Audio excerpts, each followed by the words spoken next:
तुम्ही data access करताय त्यावेळेस within minimum time we can access the data. Execution time हा कमी पाहिजे ऑपरेशनचा. आणि स्पेस कॉम्प्लेक्सिटी म्हणजे कमीत कमी मेमरीमध्ये तुमचा डेटा हा स्टोअर झाला पाहिजे. Memory uses of data structure operation should be as little as possible. आता हे डेटा स्ट्रक्चरचे ऑपरेशन्स कुठले आहेत ते पण आपण ह्या चॅप्टर मध्ये बघणार आहे. इन्सर्शन ऑपरेशन आहे, डिलिशन ऑपरेशन आहे, ट्रॅव्हर्सिंग ऑपरेशन आहे, मर्जिंग आहे. There are various data structure operations that we will see. So these are the 3 characteristics of a data structure. तर हे 3 डेटा स्ट्रक्चरच्या कॅरेक्टरिस्टिक्स आहेत. जसजसं आपण चॅप्टर मध्ये पुढे जाणार आहेत आपल्याला अॅनिमेशन्स येतील. फर्स्ट चॅप्टर हा इंट्रोडक्शन चॅप्टर आहे. सेकंड चॅप्टर हा तुमचा sorting, stack, Q, link list ह्या सगळ्यांचे अॅनिमेशन्स आहेत आपल्याकडे. आणि अॅनिमेशनच्या माध्यमातून पण आम्ही तुम्हाला शिकवणार आहे. जसं आपल्याकडे नेक्स्ट सॉर्टिंग अल्गोरिथम्स आहेत, तर सर्चिंग अँड सॉर्टिंगचं अॅनिमेशन आहे. तुम्ही जर बघत असाल सर्चिंग सॉर्टिंगचे animations, then stack, then queue, link list असे सर्व अॅनिमेशन्स आहेत. ह्या सर्व अॅनिमेशनच्या माध्यमातून आम्ही तुम्हाला शिकवणार आहे. कारण ऑनलाईन क्लासमध्ये अॅनिमेशनचा खूप यूज होतो. अॅनिमेशन्सनी तुम्हाला व्यवस्थित समजते. जसं फॉर एक्झाम्पल मी तुम्हाला स्टॅकचं अॅनिमेशन दाखवतोय. हा एखादा एलिमेंट स्टॅक मध्ये कसा ऍड करायचं त्यासाठी एक टॉप पॉइंटर असतो. बघा नेक्स्ट एलिमेंट ऍड झालाय, टॉप पॉइंटर एकनी इन्क्रीमेंट होतोय. एकनी टॉप पॉइंटर हा इन्क्रीमेंट होत जातो. जसजसे एलिमेंट तुम्ही स्टॅक मध्ये इन्सर्ट करत असता टॉपनी एक इन्क्रीमेंट होतो. अॅनिमेशनचा यूज केल्याने तुमच्या सर्व कन्सेप्ट एकदम क्लिअर होतात. आणि अॅनिमेशनचा यूज आम्ही का करत असतो, कारण अॅनिमेशन आपल्याला वाचण्याच्या ऐवजी एखादी गोष्ट जर आपल्या समोर व्हिज्युअलाइज होत असेल तर ती गोष्ट आपण विसरत नाही आणि परीक्षेमध्ये तुम्हाला इझिली आठवते, कारण हा अॅनिमेशन होता. त्यासाठी व्हिज्युअलायझेशनचा यूज आम्ही करत असतो. हे माइंड टेक्निक आहे. ह्याच्याने तुम्हाला कन्सेप्ट व्यवस्थित तुमच्या लक्षात पण राहते. तर असे अॅनिमेशन प्रत्येक चॅप्टरचे आहेत. प्रत्येक चॅप्टरचे असे अॅनिमेशन्स मी तुम्हाला शिकवणार आहे. स्टॅकचा आहे, तसाच क्यूचा पण अॅनिमेशन आहे आपल्याकडे. प्रत्येक ह्याचे अॅनिमेशन थ्रू आम्ही तुम्हाला डेमो देणार आहे. म्हणजे आपण ज्यावेळेस त्या चॅप्टरला जाऊ त्यावेळेस तुम्हाला त्या चॅप्टरचे अॅनिमेशन्सनीच तुम्हाला मी समजवणार आहे की कसं असतंय नेमकं, क्यू मध्ये कसे एलिमेंट्स ऍड होतात, हे फ्रंट रियल पॉइंटर काय असतो, रियल पॉइंटर कसा ऍड होतो, फ्रंट पॉइंटर कसा ऍड होतो, हे सगळ्या गोष्टी मी तुम्हाला शिकवणार आहे ह्या चॅप्टरच्या वेळेस. त्यावेळेस मी तुम्हाला हे अॅनिमेशन पण दाखवणार आहे. तर ह्या अॅनिमेशन थ्रू सुद्धा आपण शिकणार आहे. अॅनिमेशन्सनी तुम्हाला सगळ्या गोष्टी व्यवस्थित इझिली समजू शकतो. Now we will see classification of data structure.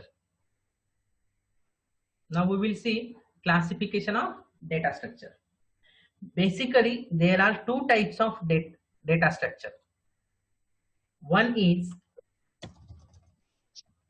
primitive data structure and non-primitive data structure.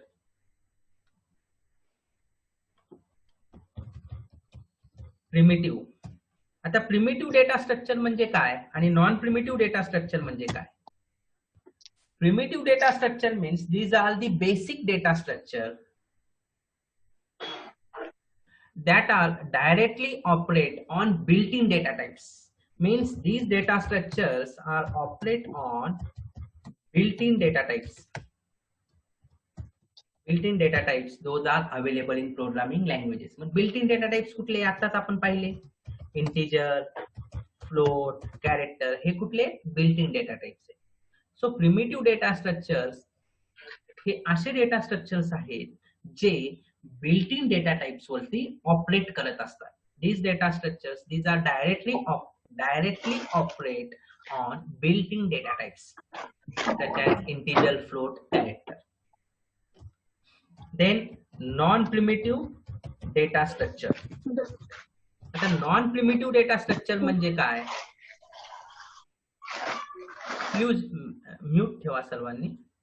Non-primitive data structure means these are the data structure which are derived from primitive data structure.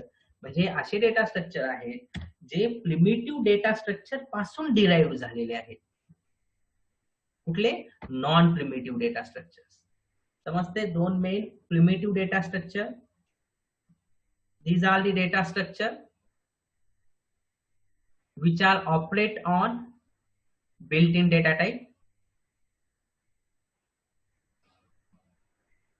For example, integer, float, character. And non-primitive data structure means which are derived from primitive data structure. Sir, recording चालू है ना?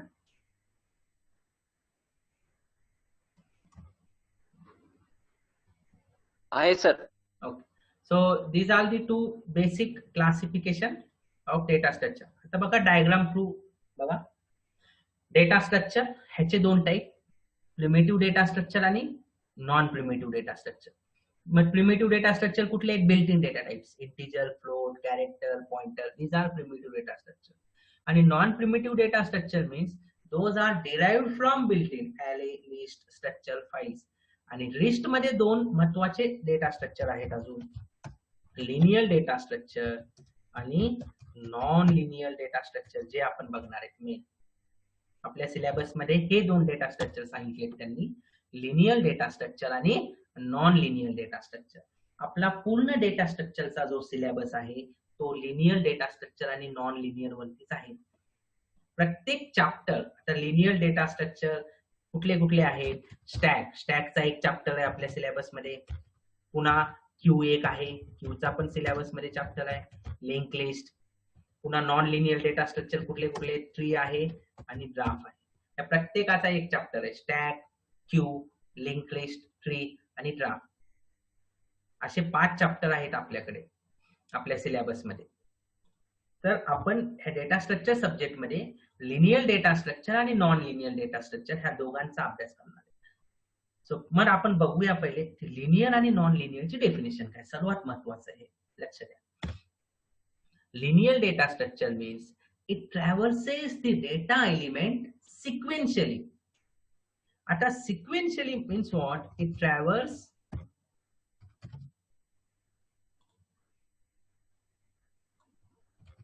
data sequentially. आता sequentially म्हणजे कसं असतंय? Sequentially means one by one, in which only one data element can directly be reached. Example, array, link list.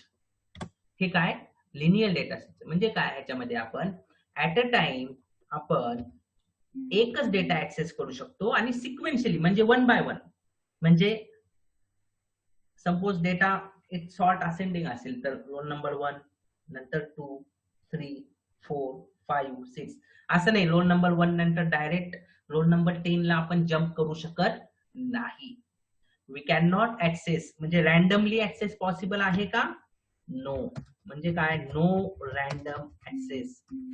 We have to access only sequentially. सिक्वेन्शियलीच data आपण access करू शकतो. कुठल्या टाइपच्या डेटा स्ट्रक्चर मध्ये? लिनियर डेटा स्ट्रक्चर मध्ये. So linear data structure traverses the data elements sequentially, in which only one data element can directly be reached. For example array, stack, queue, linked list. हे काय? Linear data structure आहे. And then we have non linear data structure. आता non linear data structure म्हणजे काय? ह्याच्यामध्ये कसं असतंय? Every data item is attached to another item. Is attached to another item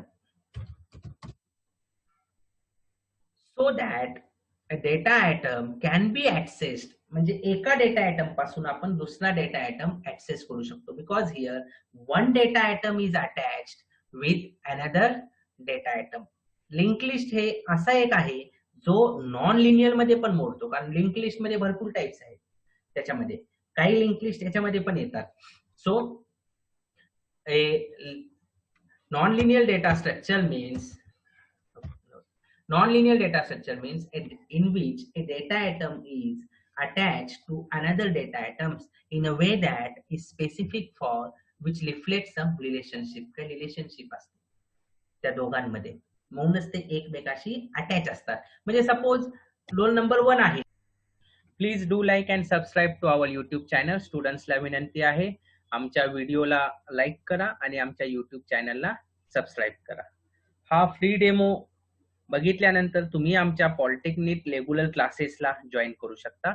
आमच्या ऑनलाईन पॉलिटेक्निक रेग्युलर क्लासेसला जॉईन करण्यासाठी व्हिडिओचा description पहा. व्हिडिओच्या डिस्क्रिप्शन मध्ये आम्ही ऑनलाईन क्लासेस जॉईन करण्यासाठी लिंक प्रोव्हाइड केलेली आहे. त्या लिंकवर क्लिक करून तुम्ही ऑनलाईन रजिस्ट्रेशन करू शकता आणि आमच्या ऑनलाईन पॉलिटेक्निक रेग्युलर क्लासेसला जॉईन करू शकता. थँक्यू.